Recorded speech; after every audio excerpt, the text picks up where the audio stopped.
go. Good morning, good afternoon, good evening, folks. Michael Zuber, one rental at a time. And something you know about me on this channel is I always share what I am doing in my business. And something I am doing very recently, because I can't find a lot of deals, is I'm adding ADUs or other things to my properties. So I'm going to bring back Paul Miller. How you doing, Paul?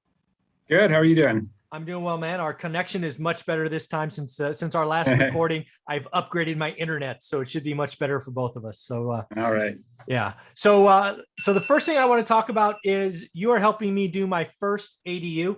I have a property in Fresno that I've always thought was great. The house is back on the lot. It built on the back. It's a corner lot. It just is like, there should be a second home there. Even when I bought it 10 or 12 years ago.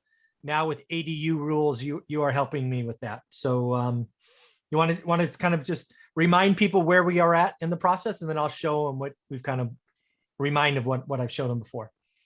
Yeah, we've submit the plans to the building department for review, and paid the fees, around $400 for plan review. And so they're looking at right now. They'll look at all the aspects, the architectural, structural, mechanical, electrical, plumbing.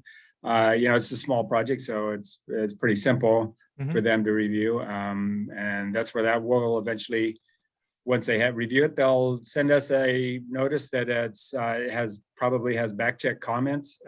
We'll address those, resubmit it, and then it would be ready to pull permits to build. Right. So let's remind people what we're building, just because I got lots of new viewers here. So let's share. I'll do this one first, and I'll show two things. So the first thing you did for me is you kind of sketched out the drawing. Do you remember doing this? Right. Basically, again, I came to you first and I said, hey, I got this lot. As everybody can see in the middle here, that's where the home is. It's way back on the lot. This is a street. This is Safford, or this is Pine, I guess. And it's like, hey, there should be another home. The first thing we did is I came to you and basically said, how big a home could I build? And you did this for me. And then I went out and did all the cost modeling. And I'm like, that's too big. It's not going to be the best return. And that's when you came back with this design. This is actually, I think, designed, this is designed, what is a 2-bedroom? Yeah, it's actually kind of a tiny house, a duplex, but it becomes not a tiny house when you make it a 2-unit item. Yeah. And then we offset it for aesthetics, and but it's still cost effective and looks pretty good. So yeah, I think the answer, and we're going to talk about this in project number 2. This was initially designed as a duplex, right? A small duplex, 1 bedroom, 1 bath, very efficient. I wanted to get this model out, but because we can only add 1 unit, we essentially knocked down that wall in the middle, or created a hallway, or whatever you want to call that. And now it's a 2-bedroom. That's essentially the story. Is that fair? Yep, that's it. Yeah, just created an opening between the two. Yeah. And how big is this going to be roughly? I don't remember. Halves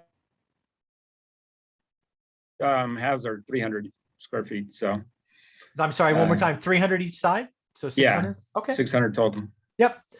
Very, very cool. And again, that's something, again, it's going to, so roughly 600 square feet. It's going to be I'm going to get a nice return, because I can likely rent this 600 square foot, probably about $1,000 to potentially $1,100 is my expectation once this is done. So that's what I look forward to do. Let me stop sharing this, just because something else you did for me since we last recorded is you did, I don't know, what do you call this? Do you call this 3D modeling, or what? I'm not sure really what this is. Yeah, that's a 3D model. Yeah. So again, we're showing the offset. When people are looking at this, is like, hey, where's the other half of the house? It's kind of offset. You see the back sticking out. I really like that. Kind of the front door, living area. Again, just trying to show them what it could look like. Do we actually send stuff like this to the city, or they just get architectural plans stuff? Well, if you look at the kitchen, we won't. This would only be for presentation. The city doesn't really care about it, but something like this, they want to know your sink, your cooktop, your range, whatever you're putting inside. Right. As appliances. They don't care about the furnishings and things like that, but they do care about appliances, because those use electricity or gas or things like that. So anything that uses power or gas, they want to know where that's going. It is. Yeah, that makes sense. Okay. All right. Just want to keep people up on this. So again, as I understand it, Paul, You've done the designs, the architectural work. We brought it to the city. The city wanted some money. We paid the fee, whatever it's called, tax fee, whatever. And now we just sit back and wait. We probably wait 45 to 70 days, 75 days, something like that. It depends on the time of year, the year, the cycles, all that. But yeah, somewhere in that Okay. ballpark. So right now it's busy. It's summer, a lot of construction going on, so it's a longer time period. So just so we can try to, or at least I can understand and paint the vision for others who may start this. This comes back, they're going to have feedbacks or questions or whatever you want to call it. Clarifications. Yeah, clarification. You're going to maybe make changes, maybe clarify.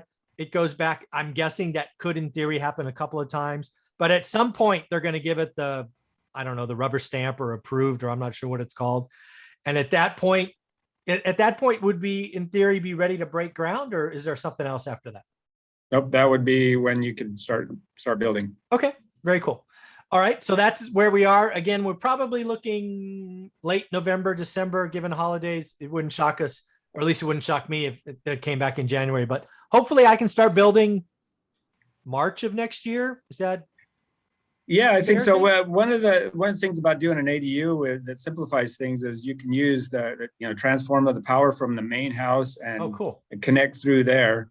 Instead of having to bring in your own transformer, your own service, all the own things, unless you wanted to separately meter it, then you bring in a separate meter, but that's separate. You can use the same transformer as your main house. So you have a lot of synergy with the existing residents that makes things easier, more cost effective. Very cool. Well, what I want to do now is I want to talk about, I've shared with you the address and property and all of that. So one of the properties I bought during the last crash sits on a huge, well, what I consider a huge lot. I guess it's not huge for some states, but it's 0.85 acres. I guess it's an acre deep and 0.85 acres width, I guess. It's zoned R5 or RS5. RS5, which is medium density. Right now sits 2 homes. And I'm like, Paul, what are some options to build here? And what I think I've heard from you, and please correct me if I'm wrong, is just with rough penciling, we're thinking maybe 8 to 10 units kind of thing. Yeah, it's the zone, the RS5 zone allows for 12 units per acre. So that'd be about 10 because it's 0.58 acres. Yep. But it requires a conditional use permit, which as a separate process. It's a planning process and neighbors get notified and that brings a complication to the project. So if I wanted to build 8 units or anything like that, I have to go through the conditional use permit or CUP. If you want to use what's called make it a multifamily housing project on a single lot, that's required. Now you can divide it up into multiple lots, and as long as they're 35 foot wide and have frontage on a street, you could break it down. That's allowed in the RS5 zoning district, and as long as your minimum lot size is 4,000 square feet. Wow. So one of the options in theory is I don't know how many lots we could squeeze in given it's 0.85 wide. I counted, you could probably get 10 really? separate lots. You have to, configuration all matters, and it's a long lot, and your road coming in, how wide that road needs to be, and can you get the 4,000 minimum square footage, but that does divide up into 10 35-foot lots with a little bit left over. So theoretically you could get that, but things, when you lay them out, they can change a bit, but you can certainly get 8. So let's talk about, like, we're going to do 8. And so if we did 8 single family homes, basically what I'm trying to do is I want to take what we're doing at for the first property we looked at. And my whole theory is if I can find lots where I can build multiple of these, I could pay someone to build it off site, right? Or configure, and then they just truck it in and they, would be called a modular home. Oh, okay. Modular. I didn't even know it had a name. So that's my vision. I don't know if that makes sense. I think it's cheaper. I guess we'll find out when we go forward, but that's kind of my vision. Do you see that 600 square foot thing that we've just talked about being potentially something that we could have 8 homes side by side on? I definitely do. And one of the reasons it was designed the way it was, the 300 square foot, that's the width that a building can be moved on a street. So you build the 2 halves and then connect them when you get there. You couldn't, moving the whole thing, the whole duplex would require a house mover. which is a whole different permit, a whole different Right. way. You got to close down streets. It's really complicated. So, Okay. that's I about wasn't even thinking that. I was thinking you would move walls and at a time. What I think you're saying now is you could build half the house and then move it, and then you're just sticking it together essentially. Yeah, exactly. Ooh, that's pretty. That's very cool. And do you So, know and- people that and- do that? Or Yeah, companies? some people leave the walls. That's a tiny home. So Yeah, some people okay. leave the wheels on. Yeah. Some people take the wheels off and just they put it on a Fix it. trailer Right. and take it off and put it on a foundation. So Yeah. there are different ways to do it. Yeah. So I'm thinking 8. I'm thinking 8, if not 10, 9, whatever it is. I want to repeat what we're doing on the first property on the next property. So is the best thing to do a lot split? And then I guess several lot splits or whatever the right vernacular is. And then we just go through each lot. We go through this same process. Is that kind of how it works? Well, with that, with the multifamily on a single lot and the CUP process, you notify neighbors, and neighbors typically don't like apartment Yeah. buildings in their neighborhood. Of So course. that, you have to deal with that. So by splitting the lots and doing single family homes, it's allowed by right once you split the lots. So that simplifies that process. So you can just do that. You don't go through any kind of planning process. Okay. So I owned it today. I've owned it for a long time. As you know, today, 2 houses sit on it. If I was going to do the lot split, would I have to scrape those 2 houses first? No, you would create a lot for those houses or 2 lots, whatever. Yeah. As long as you have your setbacks, meet your setback requirements, and then you create lots out of it with the remainder. That's typically, they call it a remainder. So, okay. Because I'm just concerned that where those 2 lots are positioned, they may consume, I don't know. I guess we have to go do the math, right? Mhm. So there is a way that we could keep those houses, build on the sides of them in theory, but let's say they're not, let's just say they've been planted in the wrong spot. And where they're seated, they consume 3 lots, and then I can't add anything just given where they are. In order to do a lot split, then do I have to remove them first? No, you don't have to, you can leave them as long as they meet. When you split the lot, you have to put the lot lines outside of the setback area required for the house. As long as you do that, you can do whatever you want with the house. Yeah, because what I'm thinking, and again, I don't know if basically I want to take the lot, I want to do the lot splitting process. Once that's done, and I know I can build 8 or 9 or 10, then I will scrape what's there because they're just old and tired. And again, I want to do 8 of the same, or 9 of the same, and just chunk them out. Well, the one, I guess a wrinkle in that is if you split the lots with the houses there, you have to meet those setback requirements, which might not fit into your overall plan. Okay. So you might want to scrape them first so that you can put the lot lines exactly where you want them and don't have to worry about the existing house setbacks. All right. So basically we do need to get out there. I don't know, who would I pay to do the math, or is that a zoning person? Again, my first time, I'm sorry. No, I can lay that all out. Okay. But typically you would hire a civil engineer or surveyor to survey the lot. And that's the person that would do the actual lot line adjustment. I would not do that. A civil engineer does that. But you could pencil. But I can do layouts and give you the sizes that would fit. So. Okay. All right. Well, why don't we just right here, this is recording. Why don't we just start another work order or project or whatever it is? I guess I need to know, because I think the lot split's the easier answer. I think going conditional use permit is slow and painful. Sounds like a lot split is easy, and I have the right as the owner to do that. So I think we need to see just how many houses we could do on this property. And so that street right now is a dirt street. And so you'd be paving it, and you'd be doing all the improvements, and probably might require sidewalks. You're aware of all of those? Well, I don't know. No. So it's, I guess, yeah, the parking, it's a street, and then there's just dirt, and there's 5 or 6 other lots around me.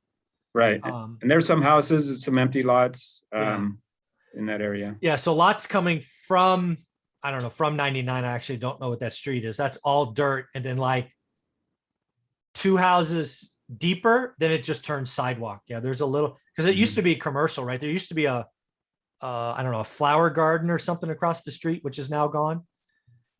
They dominated the footprint for the longest time. So yeah, I guess I didn't know that. I didn't know I'd be responsible, because it would be weird for me to put sidewalks in when I don't own the houses this way or the houses that way. Well, I'm talking about it, in front of the houses. Oh yeah. And it all depends on the specific plan for that area, what they require for sidewalks. Okay. But typically, the developer provides for accessibility, and, Sure. and accessibility is a big deal. So typically a sidewalk will be provided. So that's a good question. One of the things I thought about, if we were going to do 8 houses there, can we do, I mean, do I have to build a carport for each of them? Because then that how do you get a car in there? They have to have covered parking.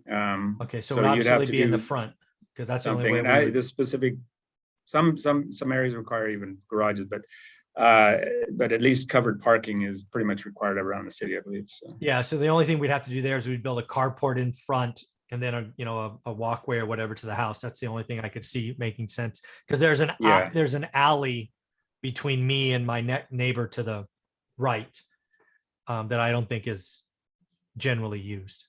Yeah, I did a project in Lowell, in the Lowell neighborhood. Yeah, I know Lowell. It was through the RDA, when the RDA was still around, and they renovated just a dilapidated house, and it looks really nice now. And we built a carport right directly adjacent to it. Okay. And that met their requirements, so it worked out all right. It's not easy to get in and out. It's really tight, but it meets minimum requirements. But if you could put it in a place that allows you to get in and out, it's better. So yeah, no, I think right in front. Again, it's a deep lot. I mean, that's where the 4,000. So again, carports right in front, and housing in the back. So that's what I'm thinking about doing. I think it's the right thing to do. I can't find any deals right now out there, so I might as well see if I could take an asset I already own and make a better return. So I think we need to do a second job, at least figure out what's possible there. And again, I can give you schematics, which I do a lot.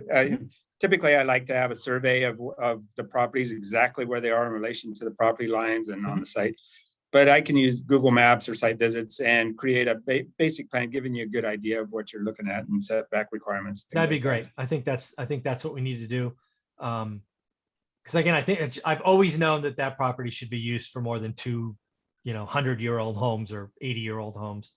So this would be a good opportunity to do some more good. Again, take 2 rentals and make 8 or 10. Again, there's a housing shortage, so this is infill properties are. I love infill. It's instead of sprawling out, sprawling the city bigger and bigger, it's better for all of us. It reduces our taxes, so we don't have to take services out to farther and farther out in the city, and more water usage and all kinds of things that go along with that. So infill, as much as you can do, the better. Yeah.